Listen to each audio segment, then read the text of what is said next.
La clase anterior hablamos acerca del fin de la prosperidad.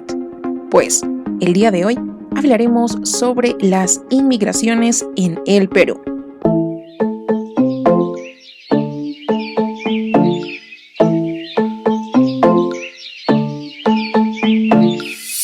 ¿Sabías que la inmigración es el movimiento de población que consiste en la llegada de personas a un país o región diferente de su lugar de origen? Y esto para establecerse en él. Bien, hablemos entonces acerca de los factores que favorecieron a la inmigración extranjera. En el periodo comprendido entre los años 1849 y 1875, la expansión de la economía peruana, promovida por el comercio del guano, dio lugar a la aparición de nuevas actividades para las cuales se requería urgentemente la mano de obra que se había vuelto escasa después de la abolición de la esclavitud. Por otro lado, la élite política e intelectual del Perú, contagiada por las ideas del positivismo y el darwinismo social, creía que la única manera de alcanzar el progreso era promoviendo los inmigrantes. El Estado peruano promulgó en 1849 una ley de inmigración que regulaba la entrada de extranjeros al país procedentes de diversos lugares del mundo. Las dos principales corrientes migratorias durante el siglo XIX fueron de origen asiático y europeo. Hablemos entonces acerca de los inmigrantes chinos. Entre 1848 y 1874 llegaron alrededor de 90.000 chinos al Perú, y esto para trabajar en los ferrocarriles, islas guaneras y fundamentalmente en las plantaciones de algodón y azúcar en los valles de la costa. Esta inmigración se produjo a través de contratos de trabajo en empresas por un tiempo establecido y con un salario y una jornada laboral específica que se dieron con representantes peruanos en su propio país. Sin embargo, una vez que llegaron al Perú, todas las cláusulas fueron incumplidas y las arduas condiciones de trabajo generaron que los chinos o colíes sufrieran graves vejaciones en su sistema laboral que se acercaba a la servidumbre. Esto originó que en octubre de 1873 el presidente Pardo lograra la aprobación de algunos decretos por los cuales se ordenaba: primero, el descanso de los colíes o los chinos los días domingo, excepto en trabajos domésticos.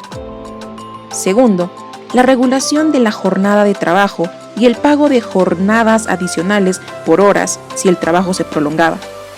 Tercero, además, el Estado se comprometía a vigilar que los contratos con los colonos se cumplieran según los términos adecuados y que al finalizar dichos contratos, el contratante pagase el pasaje de regreso a los que querían regresar a su país.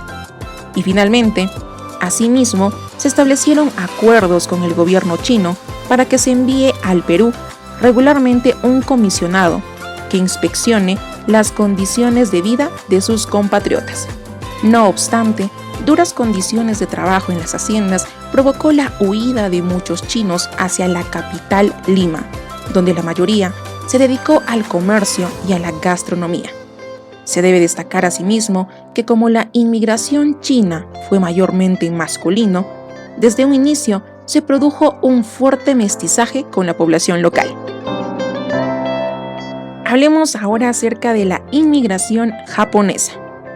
Se calcula que al Perú llegaron entre fines del siglo XIX aproximadamente 25.000 japoneses destinados a trabajar en la agricultura y tareas afines. Llegaron por el contrato de tiempo fijo y debían trabajar por anticipado su propio pasaje. Ellos tuvieron que enfrentar duras jornadas de trabajo que motivó sus quejas ante el gobierno japonés, que presionó a las autoridades peruanas. En consecuencia, el Estado ordenó a los hacendados que mejorasen las condiciones de vida y el trato laboral de los trabajadores japoneses. la inmigración por contrato continuó oficialmente hasta 1923. Hablemos entonces acerca de los inmigrantes europeos. Durante el siglo XIX hubo una importante inmigración europea al Perú, aunque sin tener que llegar a las dimensiones que alcanzó en Brasil o Argentina. Los grupos inmigrantes más significativos fueron los siguientes. Los italianos. Durante la segunda mitad del siglo XIX llegaron cerca de 3.000 italianos que se asentaron principalmente en la costa. Esta comunidad alcanzó una gran prosperidad gracias al comercio. Algunos lograron fortunas dedicándose al tráfico marítimo, mientras que los más modestos formaron negocios más pequeños.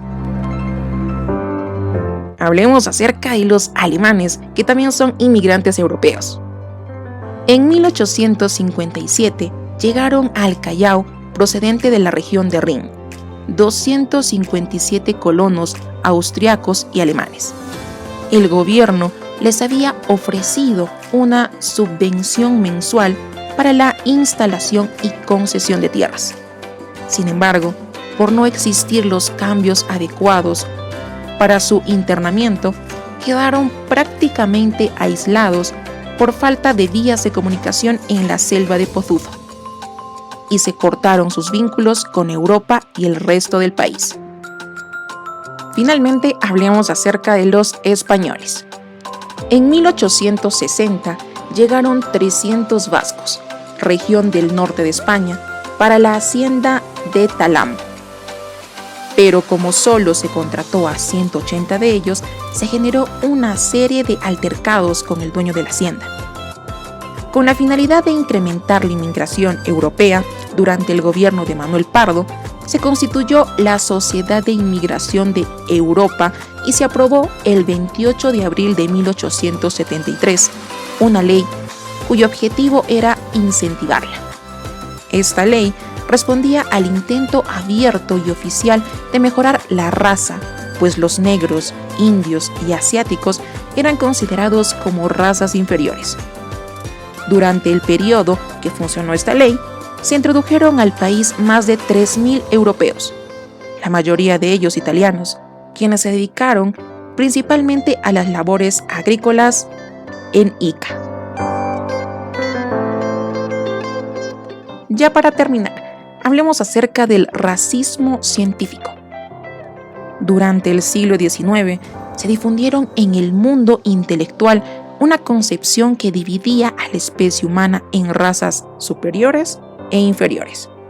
Según sus exponentes, las razas más fuertes e intelectualmente más desarrolladas se imponen sobre las razas inferiores de manera irremediable.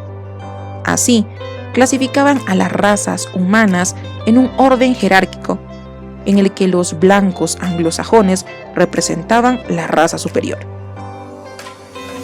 Cuando estas ideas llegaron al Perú a mediados del siglo XIX, tuvieron una gran difusión entre la élite criolla. Muchos de los intelectuales plantearon que la principal razón del atraso del Perú se debía a que su población era mayoritariamente indígena, considerada por ellos una raza inferior y decadente.